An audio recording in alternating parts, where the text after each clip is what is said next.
வணக்கம்.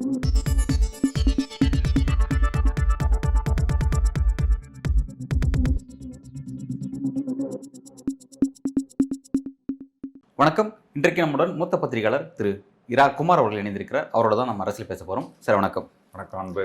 இப்போ ரொம்ப முக்கியமான ஒரு விஷயம் வந்து தமிழ்நாட்டில் வந்து இப்போ மறைந்த முதல்வர் திரு கலைஞர் அவர்களுக்கு அந்த நாணயம் வெளியிடுற ஒரு விழா நடக்க இருக்குது. இப்போ அந்த விழாவுக்கு வந்து ஸ்டாலின் அவர்கள் எல்லாரையும் அழைக்கிறார் அப்படிங்கிறத பார்க்குறோம். அண்ணாமலைக்கு ஃபோன் அழைப்பு கொடுத்துருக்காரு. அண்ணாமலையினுடைய வருகையும் உறுதியாக இருக்குங்கிறத பார்க்குறோம். எப்படி பார்க்குறீங்க? கலைஞர் ஒரு கட்சி தலைவர்ன்றதை தாண்டி ஒரு தமிழ்நாட்டுக்கு தமிழ் மக்களுக்கான தலைவராக உயர்ந்தவர். அவருக்கான ஒரு விழா, அவர் சிறப்பு செய்யறதுக்கு ஒரு விழா நடக்கும்போது இது எல்லாரையும் கூப்பிடுறது. அது தமிழ்நாடு அரசு ஏற்பாடு பண்ணாலும் மத்திய அரசு வெளியிடுறது ஒன்றிய அரசு தான் வெளியிடுது அந்த நாணயம். அப்போ எல்லாரும் சேர்ந்து நடத்தினா அது இன்னும் சிறப்பாக இருக்கும். தமிழர்கள் என்ற முறையில் எல்லாரும் கட்சி மாறுபாடுகளை தாண்டி கொண்டாடப்பட வேண்டிய ஒரு தலைவராக இருக்கிறதுனால அது எல்லாரையும் கூப்பிட்ருக்காங்க, மதித்து கூப்பிட்ருக்காரு. வர்றவங்க வரட்டும். இல்லை, அண்ணாமலையோட ஸ்டேட்மெண்ட் தான் ரொம்ப முக்கியமானது. அவர் என்ன சொல்கிறாருன்னா, மதிக்கப்பட வேண்டிய தலைவர், போற்றப்பட வேண்டிய தலைவர் கலைஞர் கருணாநிதி அப்படின்னு சொல்லிட்டு அண்ணாமலை சொல்லியிருக்காரு. நிச்சயமாக அது வந்து அரசியல் நகரம் கருதி நான் கலந்துக்க போகிறேன்னு சொல்லியிருக்காரு. அப்போ கலைஞருக்கு அந்தளவு ஒரு கிரெடிட் கொடுக்குறாரு அப்படின்னா, அந்த கலைஞரால் உருவாக்கப்பட்ட திமுகவை அந்தளவுக்கு எதிர்க்கிறாரு. அல்லது கலைஞர் தலைமையான திமுக ரொம்ப கிளியராக இருந்துச்சு, பிரச்சனை இல்லாமல் இருந்துச்சு, ஸ்டாலின் தலைமையான திமுக தான் இன்றைக்கி வந்து குற்றச்சாட்டுக்குள்ளான திமுகவாக இருக்கா? அவரோட பார்வையில் எப்படி பார்க்கலாம்? அப்படி இல்லை. ஒரு தலைவர் பொதுவாக கலைஞர் மதி இப்போவும் திட்டுறாங்களே. இப்போ கலைஞர் விமர்சனம் இல்லையா? சரி, இறந்த பிறகும் கலைஞரை திட்டிகிட்டு தான் இருக்கான். பெரியாரையே திட்டுறான். 50 வருஷம் கழிச்சு, இறந்து 50 வருஷம் ஆச்சு, பெரியாரை திட்டுறான். கலைஞர் திறந்த 5 ஆண்டு ஆச்சு, அவரையும் திட்டுறான். திட்டுறதான் செய்வாங்க. ஆனால் ஒரு விழான்னு வரும்போது, அவரை சிறப்பிக்கும் பொழுது அது எல்லாத்தையும் தாண்டி விமர்சனங்கள் இருக்கும். விமர்சனங்களையும் தாண்டி மதிக்கப்பட வேண்டிய ஒரு தலைவர். அப்படி தான் அண்ணாமலை எடுத்துக்கிறத நடத்திக்க முடியாது. அதனால் கலைஞருக்கு வரைக்கும் குறையே இல்லை. இப்போ ப்ரெசண்ட்டில் அவருக்கு யார் எதிரி களத்தில்? அவர் எதிரி கிடையாது, அது வேற விஷயம். அவரை எதிரியாக திமுக நினைக்கல. ஆனால் அவர் என்ன நினைக்கிறார்? திமுக தான் நமக்கு எதிரி. நம்ம இங்கே வளர முடியாமல் போனதுக்கு காரணம் திமுக சித்தாந்தம் தானே. அப்போ திமுக தானே எதிரி. இப்போ யார் அதுக்கு தலைவராக இருக்காரு? அவரை தான் எதிர்க்க முடியும். இறந்து போனவரை எதிர்க்க முடியாது. அதனால் அவரை பற்றி சொல்லாமல், ஆனால் பின்னால் கலைஞர் விமர்சிக்க மாட்டார்னு சொல்ல முடியுமா? அந்த ஸ்கிரீன்ல என்ன பேசுறாரு? அதான் நம்ம அந்த கேமரா இல்ல பின்னால இருந்து பிற்காலத்துல எதிர்காலத்துல கலைஞரை விமர்சிக்கவே மாட்டாரு அண்ணாமலைன்னு சொல்லுவீங்களா? உறுதி இருக்கா? கிடையாது. ஜெயலலிதாவை திட்டலையா? பாராட்டின ஜெயலலிதாவை.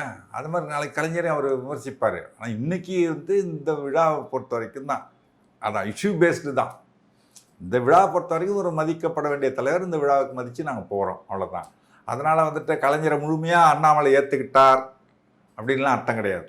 ஆனால் இப்போ அண்ணாமலையை பொறுத்த வரைக்கும் அவர்கிட்ட எல்லாருமே ஒரு நாகரிக அரசியல் செய்ய தெரியாதவர், இந்த மாதிரி ஓய்வு, அதாவது மறைந்த தலைவர்கள் பற்றி மதிக்க தெரியாது அப்படின்னா அவங்க விமர்சனம் வைப்பாங்க. பட் இந்த விஷயத்தில் ஒரு கிளியராக ஒரு ஸ்டேட்மெண்ட் வைக்கிறாரு. அந்த ஸ்டேட்மெண்ட் எப்படி பார்க்குறீங்க? இல்லை, இந்த விஷயத்தில் அண்ணாமலை சொல்கிறத வரவேற்க வேண்டிய விஷயந்தான். அவர் மேலே 1000 விமர்சனங்கள் இருக்கலாம், அவர் எவ்வளோ குறைகள் இருக்கலாம், அதெல்லாம் இருக்கலாம். எப்பாவது தப்பித்தார், ஒரு நல்ல விஷயம் செய்யப்பட்டான மனுஷனாக இருந்தால் ஒரு தலைவர் அவர் ஆகிட்டார், செய்யலாம்ல.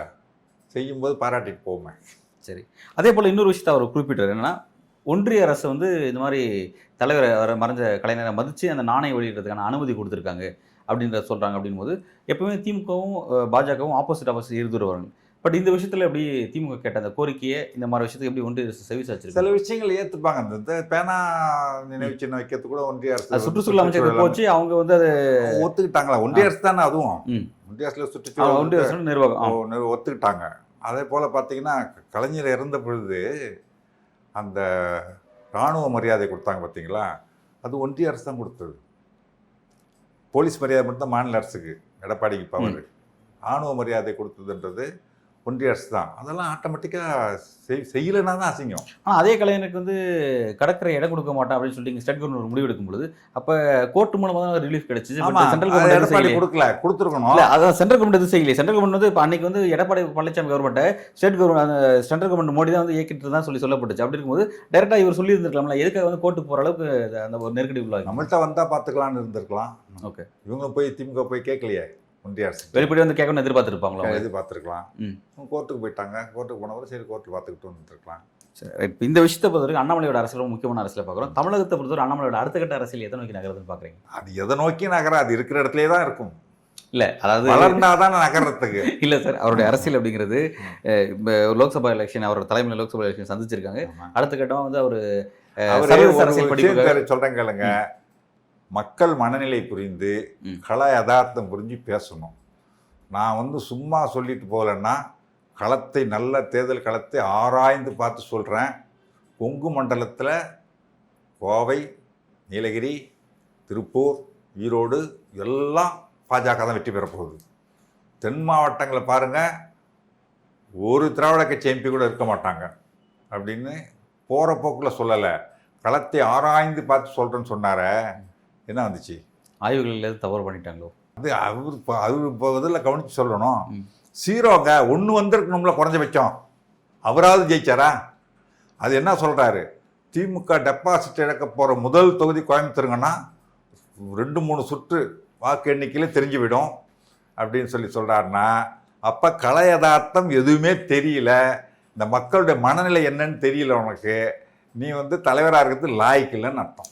இப்போ நான் தலைவராகிறது லாக்கில்லை நீங்கள் சொல்கிறீங்க. என் தலைவர் தலைமையை நான் வளர்த்துக்கிறதுக்காக தான் இப்போ வந்து சர்வதேச அரசியல் படிக்கிறதுக்காக நான் லண்டன் போகிறேன், முடிச்சுட்டு வந்து அரசியல் செய்கிறேன் பாரு. முதல்ல நீ சர்வதேச அரசியல் படிக்கிறது இருக்கட்டும், தமிழ்நாட்டு அரசியலை படி, மக்கள் மனசை படி, தமிழ்நாட்டு மக்கள் என்ன விரும்புவாங்கன்றதை படி. அதை விட்டுட்டு சர்வதேச அரசியல் படிச்சுட்டு வந்து இங்கே வந்து அரசியல் பண்ணுறதுக்கு என்னத்துக்கு? சர்வதேச அரசியல் என்ன கை கொடுக்க போகுது?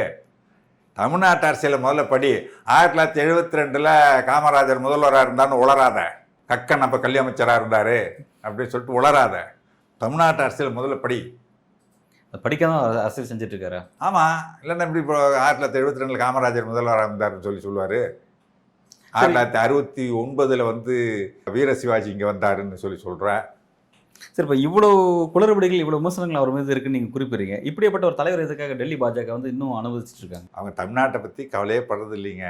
யாரை போட்டாலும் சார், அவரோட ரோட் ஷோ, பிரதமரோட ரோட் ஷோ வந்து இங்கே எல்லா வேலையும் மோடி மட்டும் அவரை நம்பிக்கிட்டு இருக்காரு.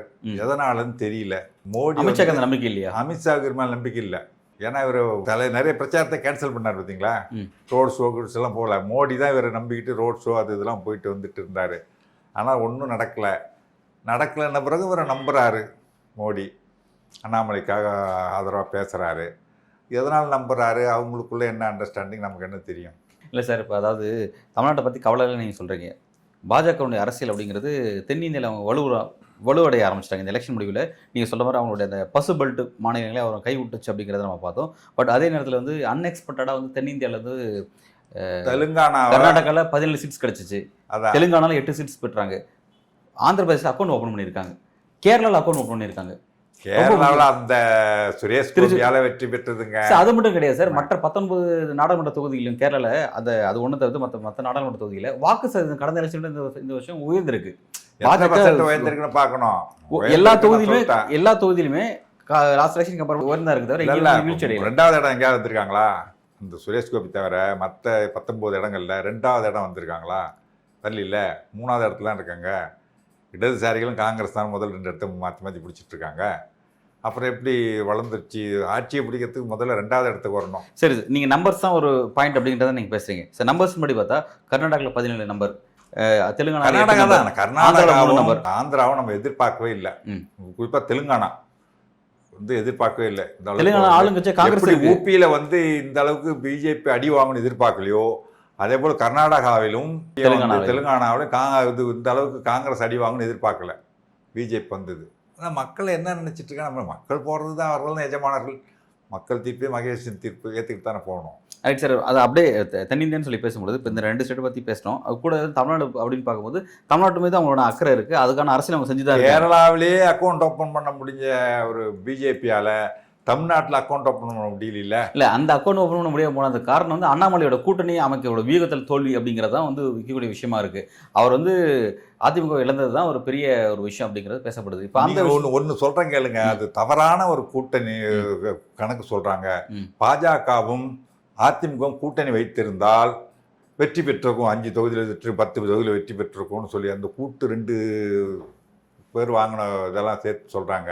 அது தவறான கணக்கு. அரசியலில் பொறுத்த வரைக்கும் 4-3 7 ஆகாது, 4-3 2 கூட ஆகும்.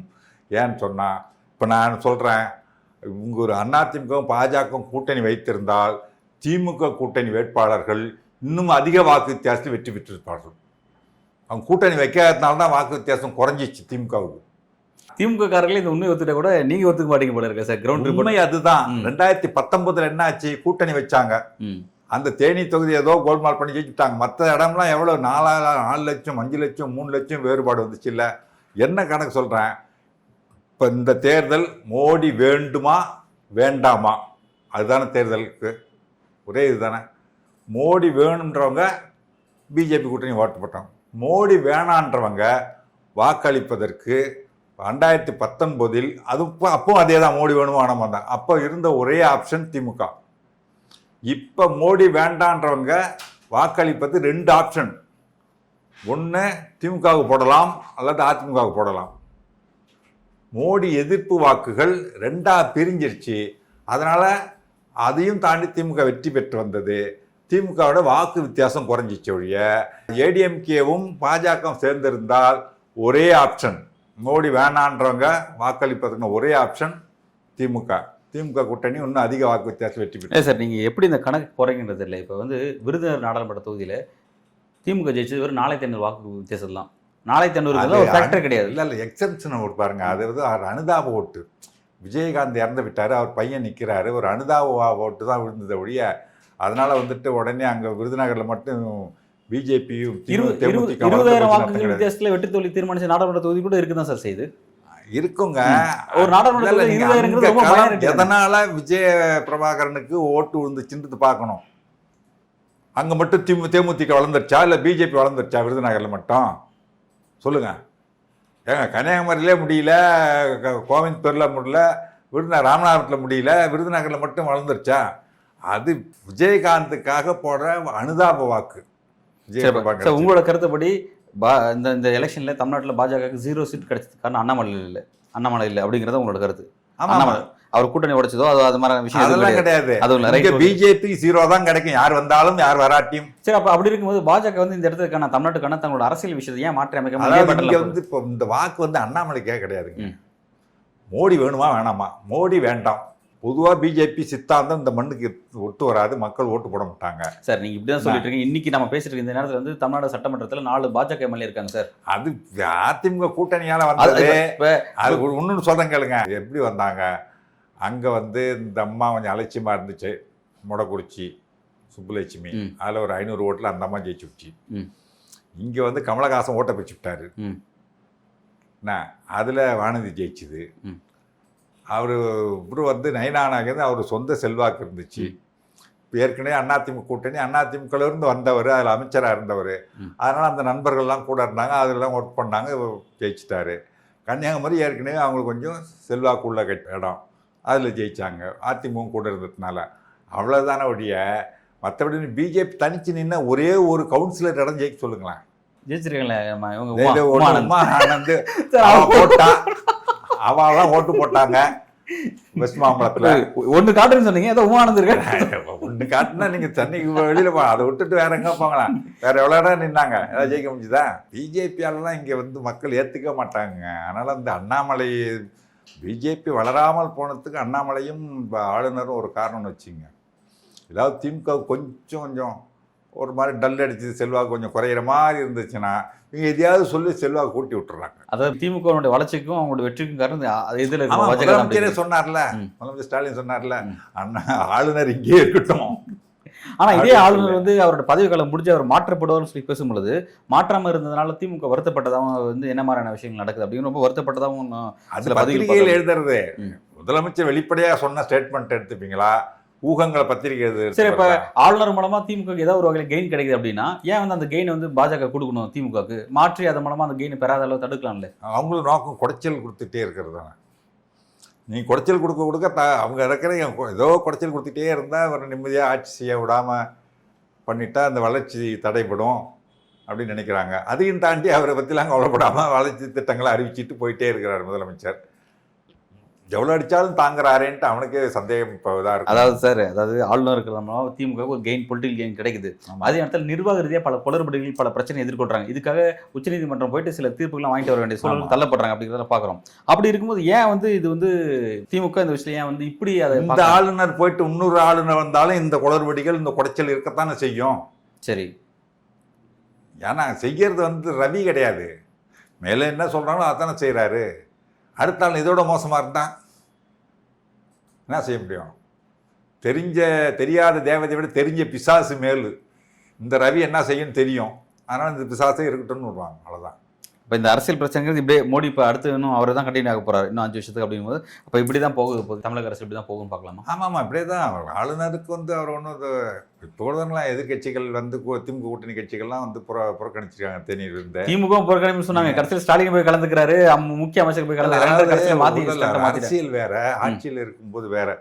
வெறும் கரண்டி எங்கே வேணா இப்படி வேணா சுரட்டலாம், கரண்டியில் சோறு இருக்கும்போது சுரட்ட முடியாது.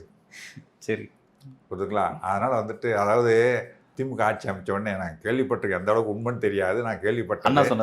அண்ணா சொன்னது கலைஞர் வந்து இது போலீஸ் இலாக்காவை தனக்கு வேணும்னு சொல்லி ரொம்ப வம்பு பண்ணப்போ முடியாது அப்படின்னு, ஒரே ஒரு நாள் கொடுங்க, 1 மணி நேரம் கொடுங்கன்னு கேட்டாராம். அப்போ சொன்னாராம், தம்பி வெறும் இலை பறக்கலாம், வெறும் சோறள்ளி வச்சு பிறகு இலை பறந்தால் சோத்துக்கு கேடு, நீ வெறும் கருணாநிதி கிடையாது, அமைச்சர் கருணாநிதி, பதட்டப்படாமல் வழிவாங்கிற எண்ணத்தில் விட்டுட்டு பணியாற்றணும் அப்படின்னாருன்ட்டு. அதுபோல் ஆட்சிக்குள்ளே இருக்கும்பொழுது அவர் ஒரு ஆட்சி தலைமையாக இருக்கார், மொத்தத்துக்கு எல்லாத்தையும் ஏற்றுக்கிட்டே இருக்க முடியாது காரணமே இல்லாமல். காரணம் இருந்தப்போ புறக்கணிச்சிருக்காங்க, காரணமே இல்லாமல் எல்லாத்தையும் ஏற்றுக்கிட்டு இருக்க முடியாது ஆட்சியில் இருக்கும்பொழுது. அது இப்போ அதனால தான் கூட்டணி கட்சிகளையே புறக்கணிச்சிட்டாங்க, திமுக போயிடுச்சே அப்படின்றது இல்லை. திமுக ஆட்சியில் இருக்குது, ஆட்சியில் இருக்கும்போது நிதானமாக தான் போகணும். அதை நீங்கள் வந்து உடனே எல்லாத்துக்கும் ஏற்றுட்டு இருக்க முடியாது. சண்டை கோழி மாதிரி அந்த கேரக்டர் கிடையாதுங்க முதலமைச்சர் ஸ்டாலின். யார் இப்போ மம்தா எதுக்கெடுத்தாலும் சண்டை போடுது பார்த்தீங்களா, அந்த மாதிரி சண்டை போடுற கேரக்டர் கிடையாது அவர். எங்கே தேவைப்படும் போது சட்ட ரீதியாக என்ன செய்யணுமோ அதை அடிக்கிறார். மம்தாக்கு இப்போ பிரச்சனை, ஏன்னா காங்கிரஸ் வந்து ஸ்டேட்டில் தங்களோட போட்டி போகிறாங்க, பிரச்சனை ஈக்குவலாக அரசியல் பண்ணுறாங்க பிரச்சனை. இங்கே காங்கிரஸ் வந்து திமுகவோட இணக்கமாக போயிட்டு இருக்காங்க, இவங்க எதிர் அரசியல் பண்ணால் தான் திமுக பிரச்சனை. அப்போ திமுக ஸ்டாலினுக்கான சண்டை போடுவார்ல, அப்படி ஒரு அரசியல். இப்போ செல்வ பிறந்தக்கு சொன்னார், நாங்கள் வந்து கூட்டணியில் வந்து இடம் கேட்போம், அமைச்சர்கள் இடம் கேட்போம், வேற அரசியல் செய்யணும்னு சொல்லி சொன்னார். அப்போ அதுதானே பிரச்சனையாக மாறுது, மம்தாக்கு அதுதானே பிரச்சனைங்க. அவர் அப்புறம் அடுத்த ஸ்டேட்மெண்ட் அடுத்த நாள் என்ன விட்டார் தெரியுங்களா, திமுக நாங்கள் வெற்றி முடியாது. அது எதாவது தான் சார், அது தொண்டர்களை உற்சாகப்படுத்துறதுக்காக உள்ளுக்குள்ளே பேசுறது, அதெல்லாம் வந்து அரசியல், இதெல்லாம் பேசத்தான் செய்யும், அதெல்லாம் பெருசாக எடுத்துக்கூடாது. வெளியில் என்ன பேசுகிறாங்கன்றது தான் நமக்கு கணக்கு. கட்சிக்குள்ளே பேசுறதுலாம் வந்து தொண்டர்களை உற்சாகப்படுத்துறதுக்கு, நிர்வாகிகளை உற்சாகப்படுத்துறதுக்கு அப்படிலாம் சொல்லத்தான் செய்யும். இல்லை, நான் அதுக்காக சொல்ல வந்தேன்னா, இப்போ நீங்கள் சொன்னீங்களே மம்தா வந்து அங்கே சண்டை போடும்போது ஸ்டாலின் கிடையாதுன்னு சொன்னீங்களே, மம்தாக்கு அங்கே என்ன பிரச்சனை, காங்கிரஸ் அவங்க கூட வந்து ஸ்டேட்டில் சண்டை போடுறாங்க, அங்கே ஆளுநர் கூடவும் மத்திய அரசு கூடமே சண்டை போட்டுகிட்டே இருக்கும் பார்த்தீங்களா, அந்த மாதிரி சொல்கிறேன். ஏன்னா இப்போ ஸ்டாலினுக்கு சண்டை போடுற அந்த மாதிரி தானே அவங்களுக்கு குறைச்சல் கொடுக்குறாங்களா மத்திய அரசு, ஆப்போசிட் கவர்மெண்ட், ஆளுநர் ஆப்போசிட்டாக செயல்படுறோம், அதனால் அந்த ஃபைட்டு எல்லா இடத்துலையும் நடக்கக்கூடிய தானே. கொடுத்தாலும் அது எடுத்ததுக்கெல்லாம் வந்து சண்டை போடுவோம், ஆளுநருக்கு எதிராக போயிட்டு ரோட்டில் உட்காரோம், எல்லாம் பண்ணுவாங்க. முதலமைச்சர் ஸ்டாலின் அந்த மாதிரி எடுத்ததுக்கெல்லாம் சண்டை போடுறதில்ல. சட்ட ரீதியாக என்ன பண்ண மாட்டேன்றியா, பொன்முடிக்கு இது பண்ண மாட்டேன், பதவி பிரமாணம் செஞ்சு வைக்க மாட்டேங்கிற, கோர்ட்டுக்கு போனார். கோர்ட்டு யார் நீ முடியாது பொன்னையா அப்படின்ட்டாங்க. அதே மாதிரி தான் இப்போ தேவையில்லாமல் அண்ணா பேரை பேச சொல்ல மாட்டாங்க, ஆளுநர் பேச சொல்ல மாட்டேன்னாரு. தீர்மானம் கொண்டு வந்துட்டார் சட்டசபையில், எழுந்து ஓடினார், 2 தடவை ஓட வச்சார். அந்த மாதிரி சட்டப்படி என்ன செய்யணுமோ செய்யறோடைய தேவையில்லாத இந்த லாவணி, என்னைக்காவது வந்து யாருக்காவது இப்போ தேவையில்லாமல் பதில் சொல்கிறார பார்த்தீங்களா முதலமைச்சர். லாவணி அரசியலே பண்ண மாட்டாங்க. லாவணி அரசியல் ப்ரெஸ்ஸை பார்க்காம இல்லை, இப்போ போகும்போது கேள்வி கேட்குறாங்க, பதில் சொல்லித்தான் இருக்கார் பார்க்குற இடத்துல. தேவைப்பட்டதுன்னா சொல்லுவாங்க. அதனால் வந்துட்டு ஒன்றும் பிரச்சனை கிடையாது. அதனால் கரெக்டாக என்ன எப்படி அரசியல் பண்ணணுமோ ரொம்ப தெளிந்த அரசியல் பண்ணிகிட்ருக்கார். எங்கே விட்டு கொடுக்கணும், எங்கே அடிக்கணும் அப்படின்னு தெரிஞ்சு யாரும் குறை சொல்ல முடியாத வரைக்கும் அடிக்கிறார்.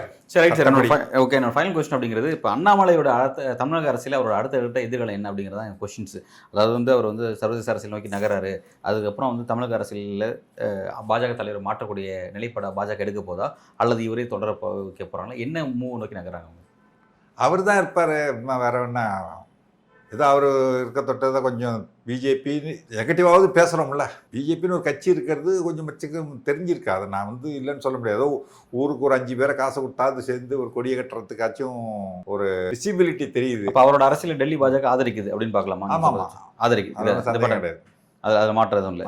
நீங்க தான் சொன்னீங்க அவரோட அரசியல் கிழமை மோடி தான் ஆதரிக்கிற, பட் அமித்ஷா மோடி ஆதரிச்சா போதும்ல. அமித்ஷா எதிர்க்கிறான்னு சொன்னீங்களே, தமிழக அரசியல் வளர்ச்சி இல்லாமல் இருக்குன்னு சொல்லி. மோடி அளவுக்கு அமித்ஷா நம்பிக்கை வைக்கல ஒரு பேரில், ஆனால் மோடி முழு நம்பிக்கை வச்சிருக்காரு. அதுதான் சொன்னேன். அமித்ஷா ஒன்றும் எதுக்கல, அண்ணாமலையை எதிர்க்கிறதுக்கு இல்லை. அடுத்தது வந்துட்டு அமித்ஷா வந்து மோடியை ஏற்றுக்கிட்டு அண்ணாமலைக்காக மோடியை ஏற்றுப்பாரேன். நல்ல சார். பல்வேறு கேள்விக்கு ரொம்ப ஆழமாக உங்களோட கருத்தில் வழங்கியிருக்கீங்க. அடுத்த கட்ட அரசியல் நகர பொறுத்து வந்து பேசுவோம். மிக்க நன்றி. நன்றி, வணக்கம்.